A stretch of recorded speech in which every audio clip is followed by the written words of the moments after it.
no idea what I just watched. The ending of that Lions game had the ability to generate money. And I think, Nate, it's because of the best ball stuff, but that was like one of the most insane days, particularly afternoons of football, I have ever seen. God, I mean, ended up losing in cash in the end. Frankly, kind of felt like it was going to get there all day long. Nothing ever happened. Like at the end of the day, nothing ever happened. I mean, I for sure thought it was going to get there. Like I never had a doubt. Literally, I'm just like, oh, Gibbs and Amon-Ra are going to put up a 30 ball separately, like each.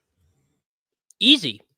Like if you look at our team, so Nate and I played the same team. Nate and I played Jacoby Brissett, Jahmyr Gibbs, Bijan Robinson, Amon-Ra St. Brown, DK Metcalf, Xavier Worthy, Harold Fannin Jr., Darnell Washington, and the Jets defense. If you look at the big train that cashed, a lot of people had our team, and a lot of people had Sutton and Carter. It was, yes. So it was their wide receivers were Sutton, Metcalf, and then a lot of people played Kelsey. I'm trying to see if I can find it because a lot of people played a Kelsey team in. It's got to be this right here. Well, a lot of people played this. So Jacoby, Gibbs, Michael Carter, DK Metcalf, Sutton, Worthy, Fannin, Bijan Robinson, and the Jets defense. So this was another big train team. On our team, the way that I viewed it was Kelsey over Washington, and then what would that have been? It was just Kelsey Sutton. So it was Kelsey Sutton versus St. Brown and Washington. And I guess when you play Darnell Washington, you take your life into your own hands. But Travis Kelsey sucked, did nothing. Amon-Ra St. Brown turns out sucked and did nothing. I can't believe it. Yeah. The other two, the two big, there was 3 big trains this week, which was probably unique. But I would say the core pieces of all the train was all the trains had Bijan, DK, Fannin, Brissett, Gibbs.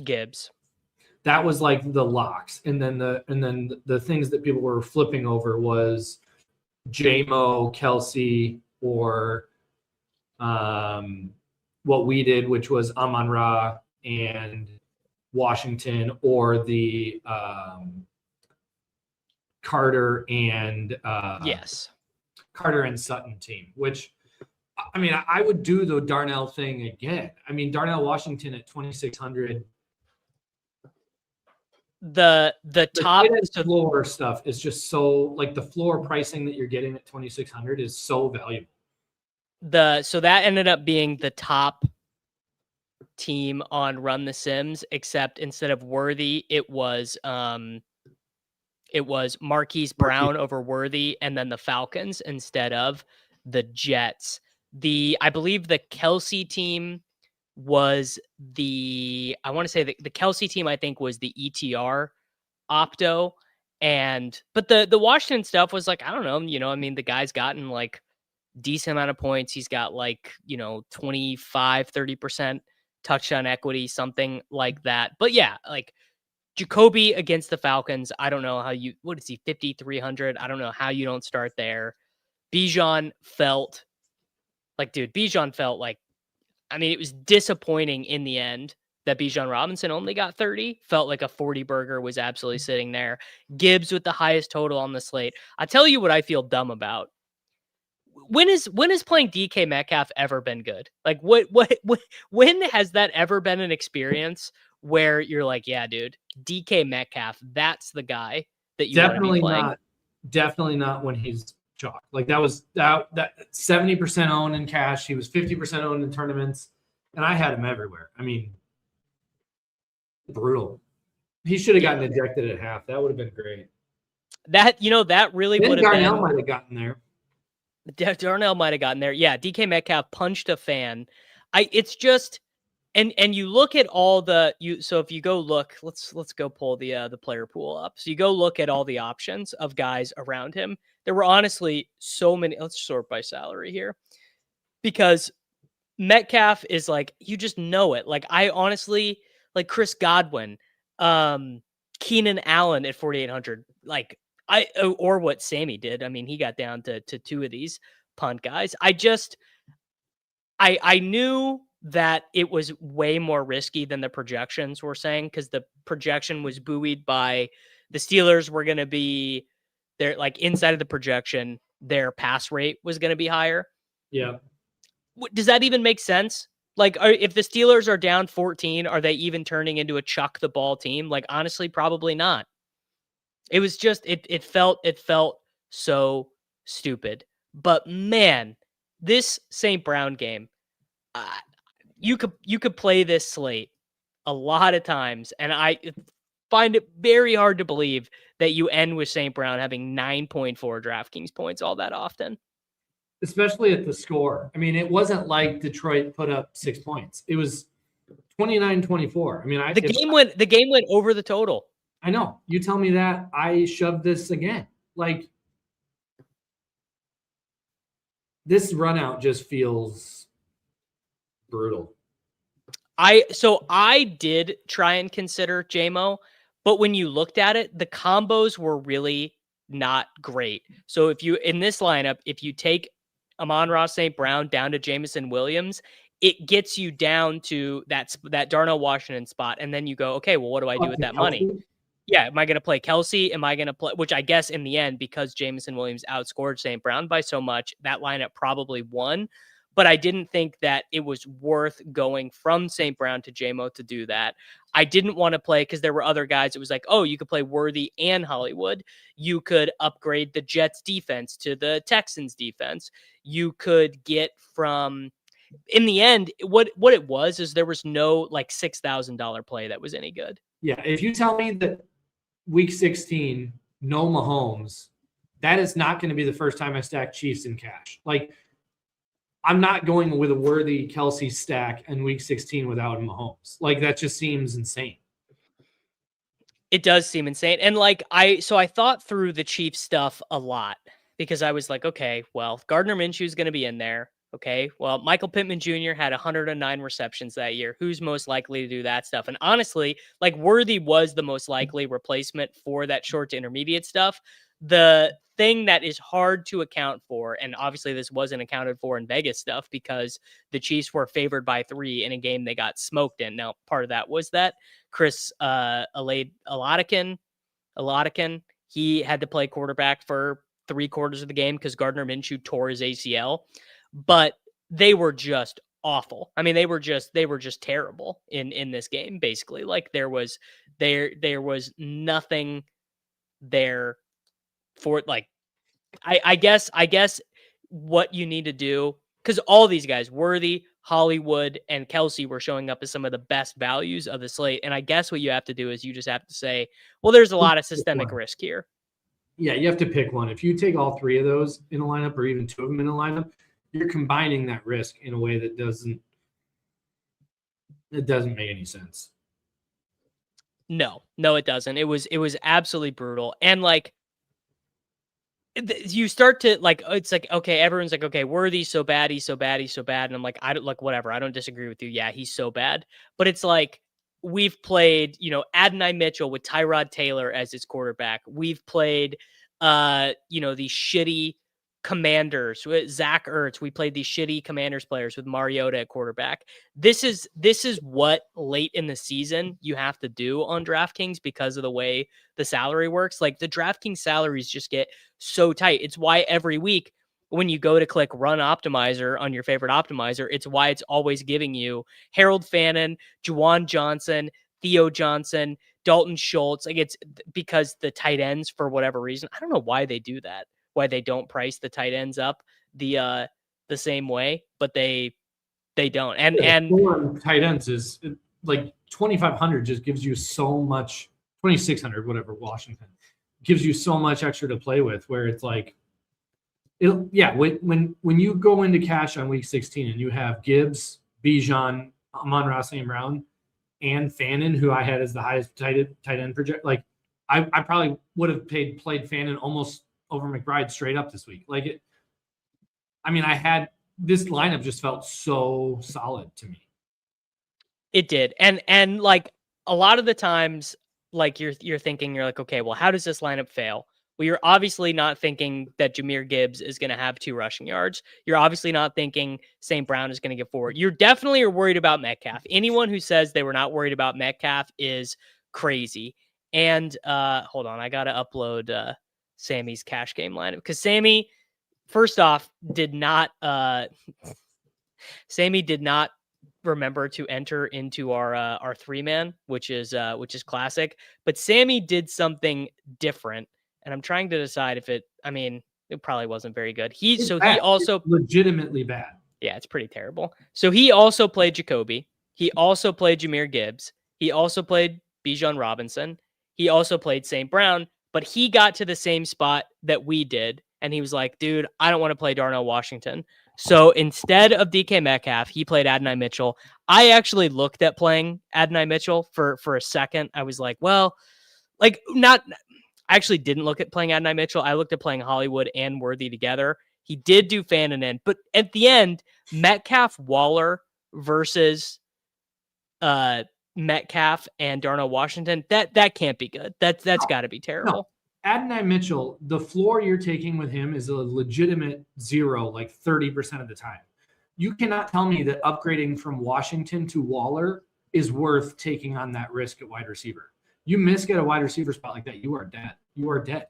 So, like, I don't know. I just don't think the risk of – it'd be different if you were getting from, like, Darnell Washington up to, I don't know, Fannin or someone that I felt like – but yeah, it just that risk upgrade was not enough. Like Waller wasn't that much better of a play than Washington to me. No, I don't agree. Like actually, I was kind of surprised over the last month of the season. Washington has actually run the most routes of any Steelers tight end. Now that means he's maxed out at like 50% of the routes or whatever, but it's not like playing. I guess it's kind of like playing Darnell or Noah Gray or something like that, but without the presence of a Travis Kelce. And frankly, we were live like up until the very end because Amon-Ra St. Brown scored a 2-yard touchdown that was waved off due to an Isaac Tesla offensive pass interference.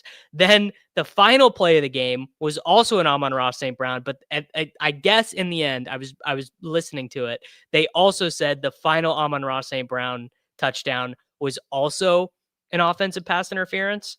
So it's just like, I don't know. What do you do? Yeah, it just need to be taken out of the game. I freaking hate offensive pass interference. I mean, I hate the pick play calls. I hate everything. Just, yeah. I think the pick plays are generally like that. I think that should just be in the game. That's what I'm saying. I mean, let it be a thing.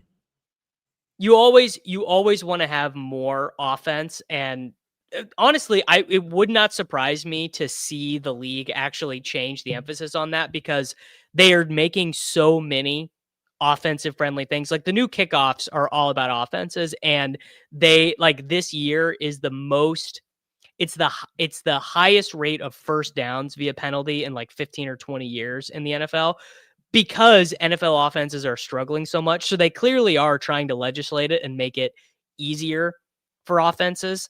The one thing that I did really try and make work though was I really tried to make this team right here work. So this finished 181st. So this was an easy cash in the $50 double up. Only beat us by 12 points, by the way, with no St. Brown. So like very clearly could have if St. Brown just gets his projection, they're almost losing to us. If St. Brown beats his projection, they're for sure losing to us. But I really wanted to play Michael Carter. The thing that I did not anticipate happening with Michael Carter was no passing game usage because he's been awesome for them. I would say, you know how Levitan does the need plays or the locks or whatever and the want plays. Like Michael Carter was definitely a lock or a want play for me.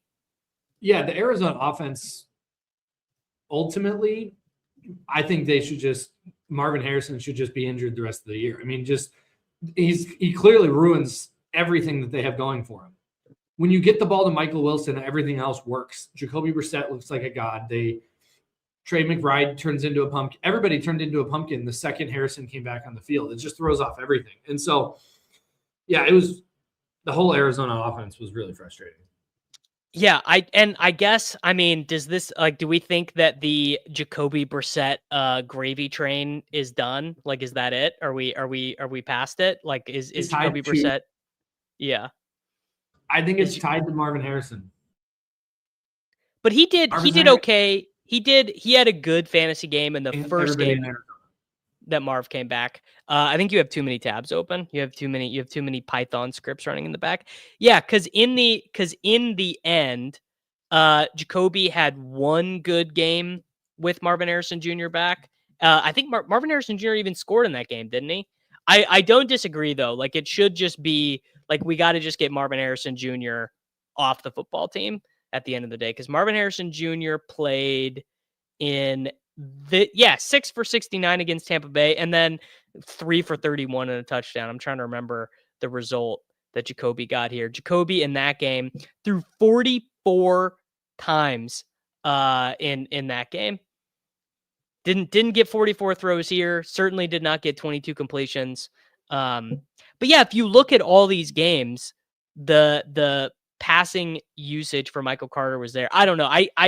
I could have easily seen Michael Carter big time giving us the blade, and he did not give us the blade. But I think he very easily could have. Oh, that's my best ball team. But when you get, I mean, a lot of people, not a lot of people, but people did play Gainwell, and Gainwell gave us the blade. I mean, Gainwell at 51. So the reason why people wanted to play Gainwell, if you look at our team, so if you did Gainwell, I think you got Gainwell Sutton, maybe. There was some specific salary reason. It was like, oh yeah, you could do, so instead of playing Kelsey, you could play Gainwell. You could do Gainwell, Juwan, and someone, maybe. I don't remember exactly what it was, but because people were asking about it in my chat this morning, and I was like, I don't know, man. I guess it was okay. I thought Carter was just a better version of Gainwell. Yeah, I'd agree. I thought Carter was good. I liked Carter in tournaments too. I'll have to go back and watch that Arizona game. It was really frustrating because Elijah Higgins was like getting, I think he had like 10 targets. I mean, it was like Trey McBride was pretty ineffective. The whole offense just looked ridiculous. Yeah. I'm trying to think.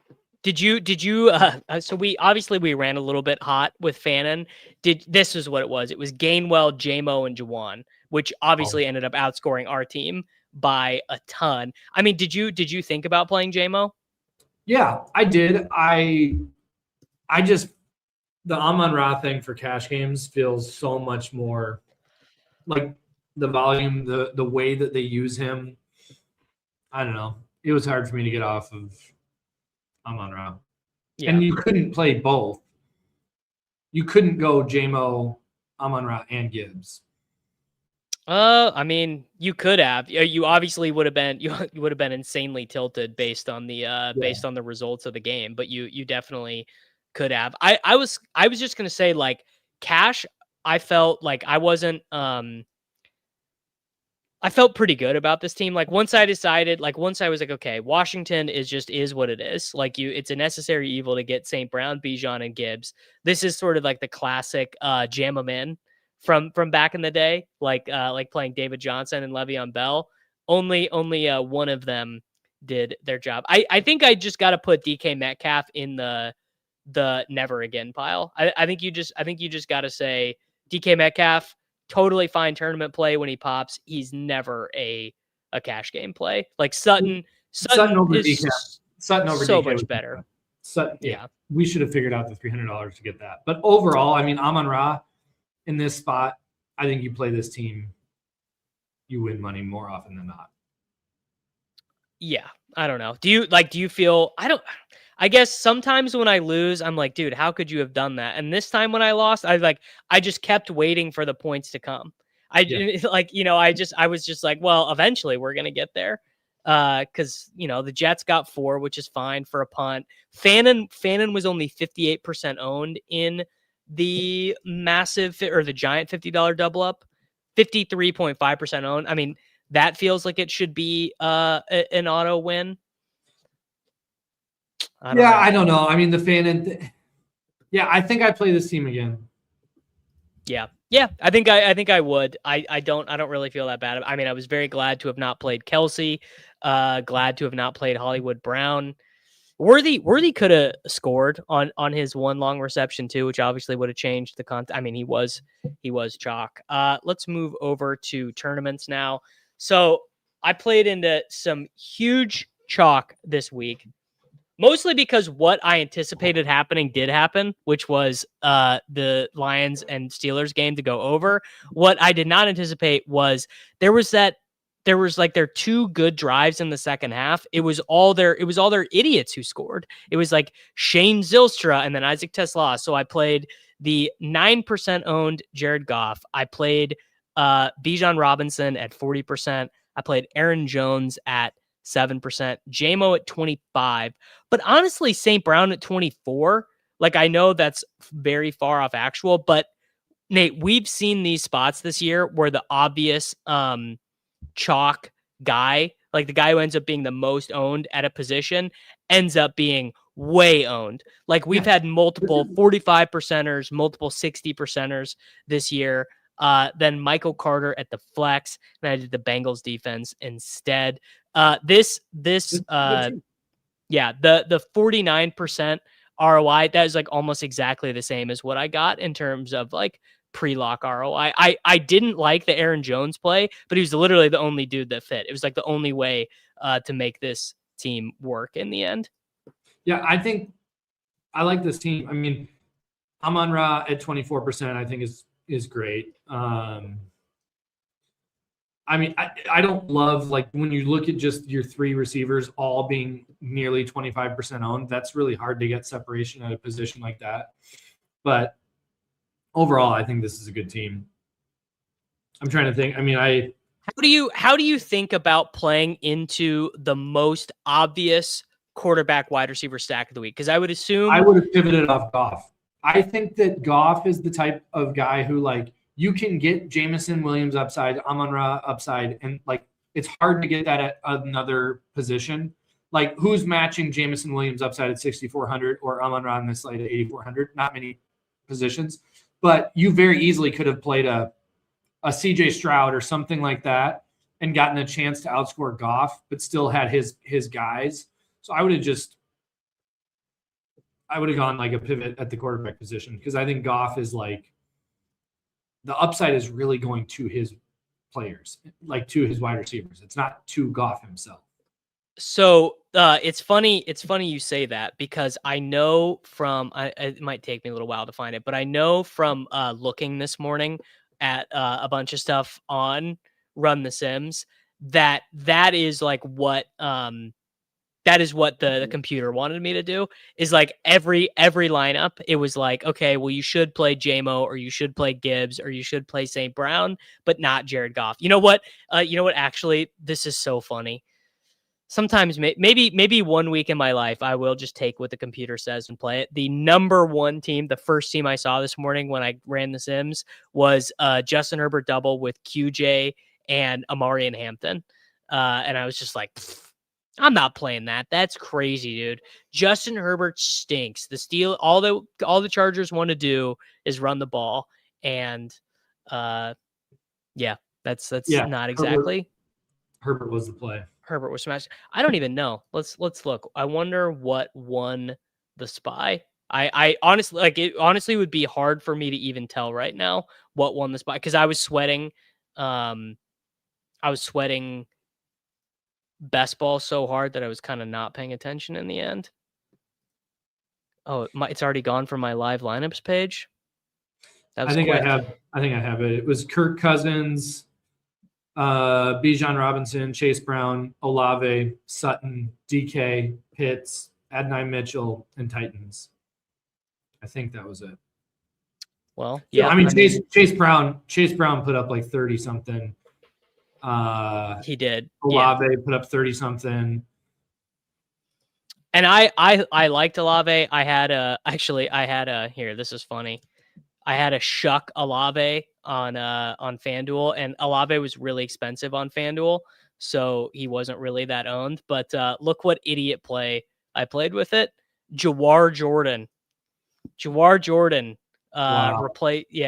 Got Mhm. 16 carries or got 15 carries, got 53 yards. They won the game. Obviously, like the worthy Hollywood stuff was all over. JMO 53% owned. Did play Travis Kelce on this team. Wish I wouldn't have done that, but it was a way to get Cook and Bijan on it because I loved Cook was like my favorite play versus the consensus today, and that's the team that the team that I played in the red zone was a Jacoby Brissett stack. Yeah, I don't know. Jawar Jordan at 2%, so much better than Carter at 20%. I mean, probably. I did also play Jawar Jordan on a team on draft, actually on the same team with James Cook, because I was like, dude, I mean, the Raiders stink. The Raiders have absolutely nothing. So I honestly didn't feel that bad about it. Here is Sammy's team. Not that actually, I looked at playing something like this. This is Sammy's team in the spy. Jacoby Brissett with Bijan and Gibbs. Adonai Mitchell at 12%. DK Metcalf at 45% is crazy. I would have never in my life played it's which I guess maybe I should think about for cash because I didn't think about playing DK Metcalf in tournaments for 1 second. He played Hollywood over Worthy on this team. Then he did Waller. He did McBride in the flex and the Giants. You know what I did with Jacoby stuff, Nate, is I played him with Michael Wilson. I thought this was a generational spot to play Michael Wilson. Yeah, that would have been sharp. I mean, thing is crazy to me. Waller at 26% is, I'll pull it up. Was he the most owned tight end? I'm assuming Fannin might have been slightly more. Okay, so Fannin was 41%, I think, in this. No, that's the wrong contest. I mean, that has to be close to Waller. Waller has to be like pretty close to Fannin in this contest.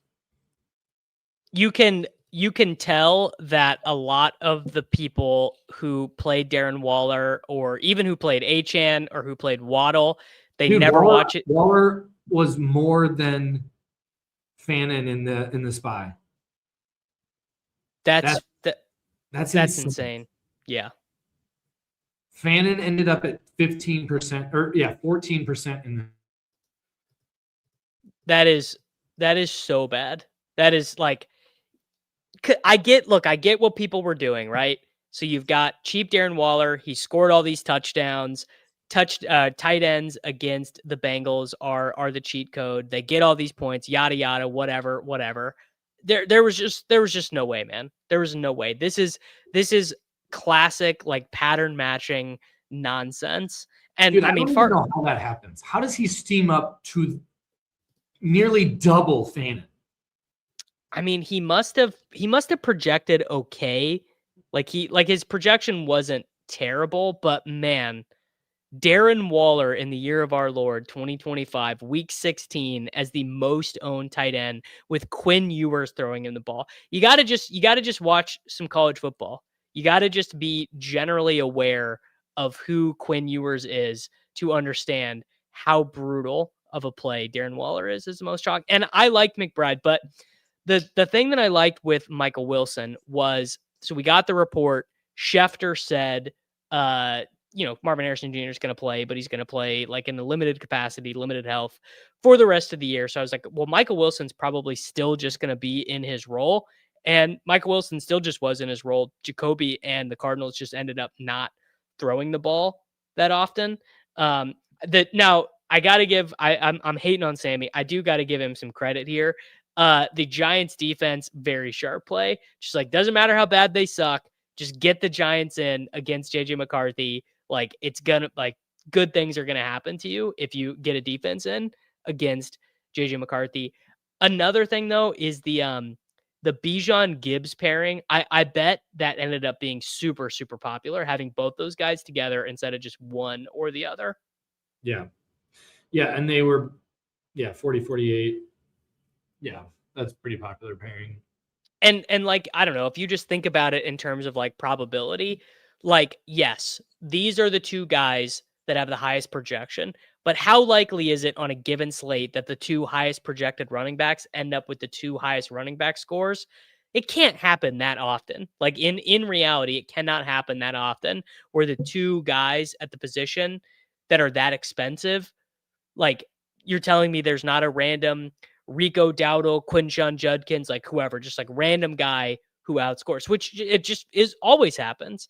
Like which is part of why I liked Chase James Brown. Cook's. Well, I didn't like Chase Brown at all. I thought Chase Brown was dog shit. But I'm just giving an example of someone who can break. Yeah, dude, shout out to the Chase Brown people. Like, Samaj Pirine even scored a goal line touchdown in this game. It just didn't even matter. That's how much you can get there get with running backs against the Cincinnati Bengals. All right, Nate, here is your tournament team. What do we got going on here? Yeah, I thought it was going to be sharp to go with the Rodgers side of the game. Insane. And yeah, not smart at all. So, I mean, I did do kind of what I was talking about earlier, which was all of the sim stuff that I was looking at, like Lions stuff without Goff simmed really well. And so I did. This is a Lions triple without Goff, and then it's the Rodgers side with Rodgers, Darnell, Gainwell, and DK. So, I mean, it's just a full game stack basically of the game that I thought was going to be the most owned, but in a way that I thought wasn't going to get a ton of ownership, and it was unique. Rodgers came in 5%. Darnell Washington came in at 3%. So, yeah, I felt good about some of those. But overall, when I look at this team, it's not. Well, not, I mean, I would assume Gainwell, like when you flipped over and saw Gainwell at 15%, that could not have felt good. That had to have felt bad. I actually thought Gainwell was going to come in higher. I thought Gainwell was going to be like the fancy play off Carter. Like I thought everybody, but so I actually felt okay about it at 51, but I probably would have rather gotten the Carter there. I mean, I like far like you clearly have like a deeper mathematical understanding of this stuff. And I think so, like playing Judkins at 4%, playing Darnell Washington, and then playing the Giants instead of the Jets, like you're clearly in a different part of the game tree that you've got plenty of leverage on the field. But it is so hard to stomach knowing that Rodgers, how many Rodgers teams do you think didn't have Metcalf? Yeah. And just know, and like the combo ownership of JMO, dude, I am just broken brained seeing 45% on DK Metcalf. This is hurting my skull. I can't believe it. What did you guys have him projected for at Run the Sims? I mean, he projected really well everywhere because when he projected good. Let's go the team total and the game total, and you look classic at where slate opto.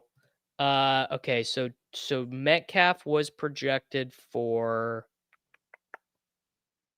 Why can't I find him? Oh, he was projected for 14.94. So, I mean, clearly the best of that range. We had him for 26% owned, which was the second most owned wide receiver. And I guess these are more like large field sims or whatever. And to Don's point, yeah, I mean, Rodgers is not getting there without Metcalf. Like that is certainly true.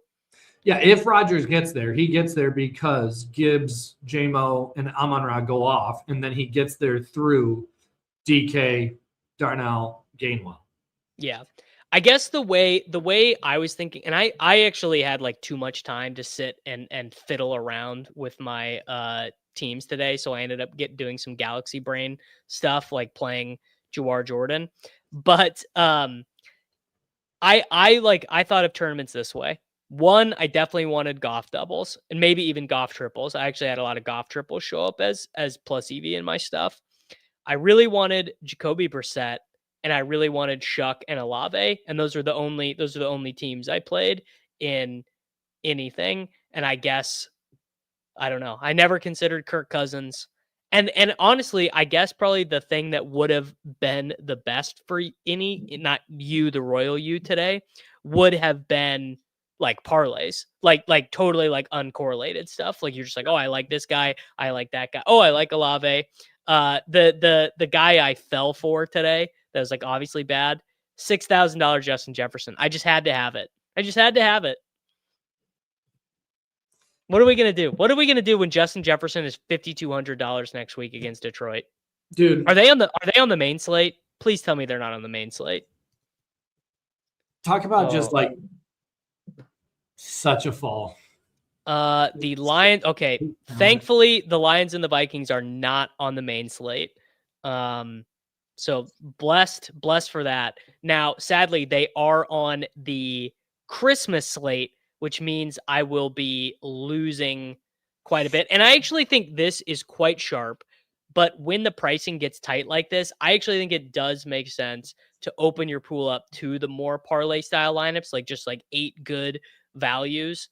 I can see that. I can see that making a ton of sense.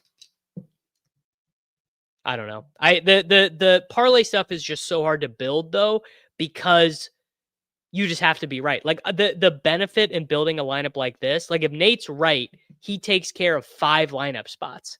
Like if that game goes off, that game goes to overtime, that game has 77 points scored or whatever, like Nate is in more 6 lineup spots from that game. Like Nate's lineup is like taken care of. Yeah, and then I think what I should have done is probably gotten less contrarian with my other spots, and I think like the Giants and the Giants and Judkins feels unnecessary looking at it. Yeah. All right, man. Let's get out of here. No Sammy today. I think Sammy is gonna hop on with me tomorrow during the bag check stream and chat about whatever. Nate, do you have any best ball teams that are live? No, nothing after this week. It's brutal. I think our NFC team, when I checked earlier, was up to 30th place. Okay, it got killed. It was very high for a while. It's down to 132. So not gonna happen, but shout out to us. All right, everyone. Make sure to like the video, make sure to subscribe to the channel, and we will be back with you tomorrow. Later, everybody.